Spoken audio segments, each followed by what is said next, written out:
Hey, what's up everybody? Welcome to another video. Today we're going to talk about the Valaverse, I don't know what series, but it's Crimson, Shadow Infantry, and Shadow Operator. Now, these two guys are very similar. There are some differences to them. Obviously, outside of the color, the two things we have going on is going to be their boot swivel design. One has the boot design, one has the pants cuff swivel design, and we'll talk about it. But yeah, it's a double video, so let's get to it. Now, his armaments are going to be different from his, as he has, I think these are flash grenades, and then you got regular grenades. This guy is more of a shadow infantry, so I'm assuming that he's going to be infiltrating things and whooping ass and taking names. I swapped out the heads so you can have a little bit of variety between them, but you do get a Caucasian head, you do get a black head. It's pretty cool. Now, let's get to it. Let's talk about it. I'm going to talk about this guy first because I like the Shadow Infantry. Unfortunately, I only got a couple of these, so I only have two of them. I want them to work like an army of two design, whereas with Crimson Infantry, because they're red, and I really like how they stand out in the gear, I got 5 of these guys now. So the articulation is just about the same with the exception of the leg, and we'll go over both of that. But we're going to stand you up. And one thing I got to say is I like the plastic quality on these guys better, as well as the new neck, which is why I started selling my old ones, because I like the feel of these guys a little bit better. They also feel a little bit more full, plastic-wise. So yeah, as you can see, I could rough these guys up. It's not really an issue for me. So they look good standing up. We have our Infantry. It comes with this gear on top of it, which is pretty cool, but I won't talk about it yet till we get to those accessories. But yeah, articulation-wise, here we are. We can do a T-pose, which I'm going to do with the other arm now too. And if you notice me struggling, it's because that plastic it's tough. I don't mind it because I didn't really like get into it, but I know once I heat it up, it does get softer. Some people have said they've had issue with the swapping out of hands. I've had that issue on the Atlas, but I have not had that issue on these guys. Not as of yet, but if I do, I'll update you. We have bicep swivel. Here we are with our double joint here. We have a beautiful upper torso, which I'm glad it's there. I'd like that for that articulation, especially because I do army building stuff. And these guys go through a lot, you know?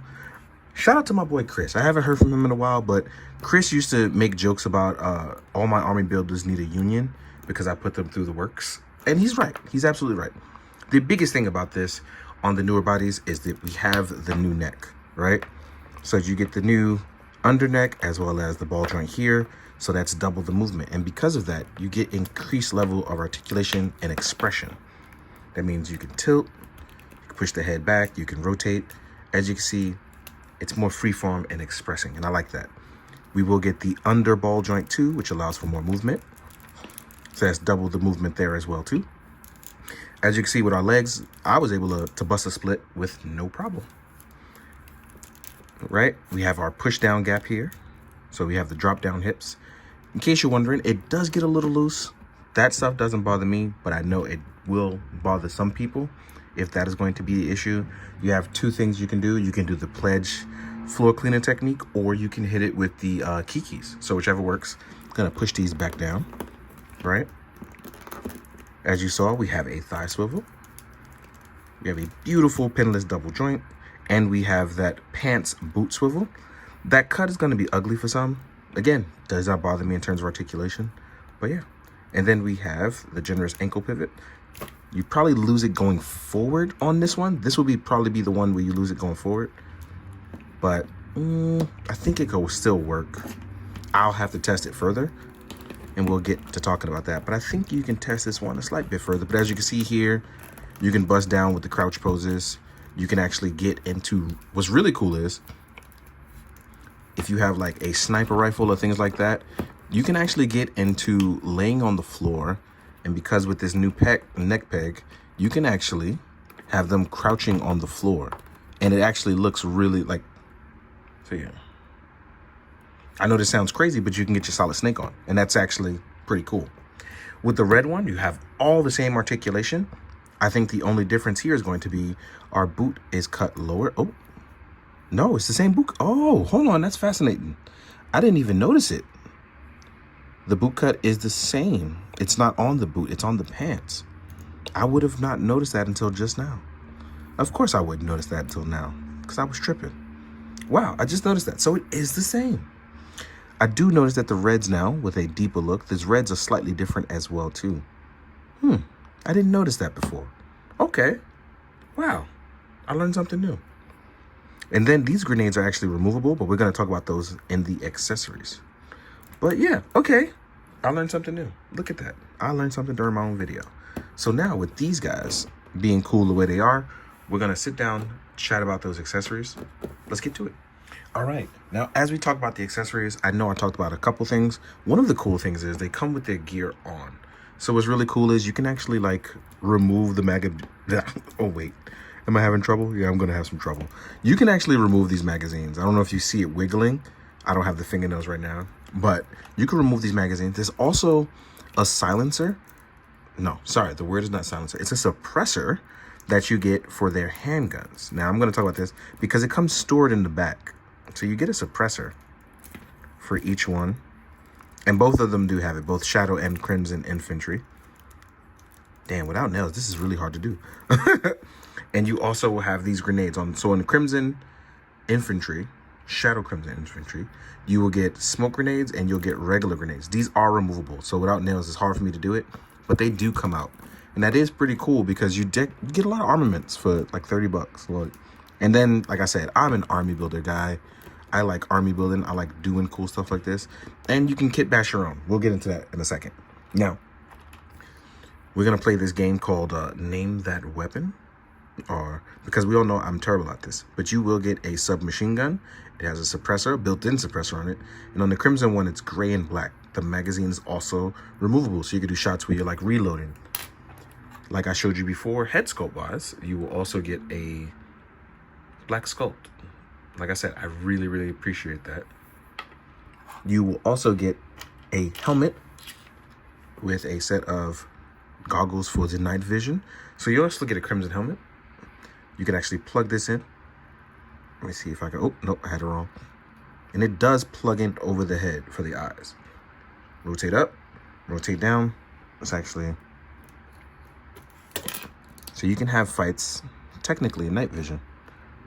So as you see there, as you saw earlier, I mentioned the handgun, and then here is our suppressor on it. So now you can have a suppressor should you want to have a suppressor on it. And there's storage on it on the left-hand waist for your secondary firearm. You will get a set of hands. Here we are with our closed fist. Here we are with the open carrying palms. And we have item holder hands for knives, swords, magazines, and things like that. And you'll also get a gray base. Now, on the Shadow Operator side, you will get an assault rifle with an M203 grenade launcher. Magazine is also removable. Now, I could be wrong, but I really do like this weapon a lot. And again, name that weapon. If I got it wrong, please give me credit for trying. Please. You will get a Caucasian sculpt, as you saw the black sculpt there. So I've been alternating them so you can see. You'll get the same set of hands. You will also get a set of a helmet with a set of binoculars as well. And they are a slightly different tint as the other one. So you can alternate and swap your parts out. The handgun here will have a chrome style design, which I think goes against the Shadow Operation part, but here we are with it. And just like on the Crimson, you will get a suppressor as well. And like I said, you do get the same hands, but just in case you want to see them, they are in gray, so let's go over it. So here we are with the closed fist. We have our item holding hand. Oops, nope, item holding hands. No, sorry, storage holding hands. Here are the item holding hands. And just as well, you will get a base. Now, with all of that being said, I'm going to stack these guys up with a few other figures so we can see about their heights and see, you know, if you want to have some fun comparing things. I am going to throw in some Predators in there because I feel like these guys go great against Predator stuff like this. It just works for what I like. And that's kind of why I get this stuff. So yeah, I'll see you guys in a bit. For the size comparison, I chose just one figure. Now I'm going to compare it to a few things. Here is Atlas, and here is as well an older body. So you can see what you're getting into. These guys are slightly thinner. I like the thick boys because the reason why they're thicker, you got that little extra mobility, a little bit tougher plastic. You can see that the clothing is a little bit more thicker. But these guys don't have that extra neck mobility, which I really enjoy. Then we have Atlas on the new slightly bigger, buffer brute body. I now have 3 of him to army build. Shows the normal head so you can see the difference in between. So we're going to take these 2 away. Next up, we have a G.I. Joe infantry figure. That way you can have different variety of military and things like that. Then next up is the Operation Monster Force stuff. So as you can see here, if you want to mix and match these guys, they can. The heads are compatible. So you have a lot of variant options here. Next up, we have Marvel Legends Kazar. I just chose Kazar because he was in the area. So here we are with a Marvel Legends. Next up, you have SHF Kaiser next from Kamen Rider. You can see Kamen Rider is a little bit smaller than the Valaverse stuff, but a lot smaller than the obvious Marvel Legends. Next up, I said I was going to do it, and I'm going to do it. Here we are with a NECA Predator, because I feel like in an urban scale setting, the Lost Tribe is perfect for something like this. Here we are with a Mafex Tobey Maguire. So you can see that these guys are much, much bigger. Predator is gigantic. Mafex is a little bit smaller. And 2 last ones is going to be a Mythic Legion. Because you never know. Time displaced characters is funny. There's a video game I just saw a demo for where you can play as modern fighters in like medieval times with like tanks up against like knights. And it's pretty crazy. So it just gave me that idea. And last but not least, my main man Ichigo. Main man 50 grand. So now you can see what you're getting into. Again, it's one of those things now where I'm like, mix and match, have fun with your toys, things like that. That's why the size comparison is a little fun. You can get a little goofy and mix your things up. But yeah, give you ideas, hopefully. With all of that being said, though, I do hope that you guys enjoyed this quick double video. And I do hope, most of all, that, you enjoy the photos at the end. Again, I'm going to let you guys know I'm heavily reconsidering. We will see what happens by the end of the year. But there was a lot of love given about me literally, like, retiring. I did not expect you guys to shower that love. And it does make sense now because I felt like I wasn't needed. And now, maybe not so much. Maybe I feel like I am needed. So with that being said, I would like to very, very big thank you to you guys. I appreciate it. And as always, please be good to yourself, be good to others. And as always, be good, do good. Drink your water, guys. Later.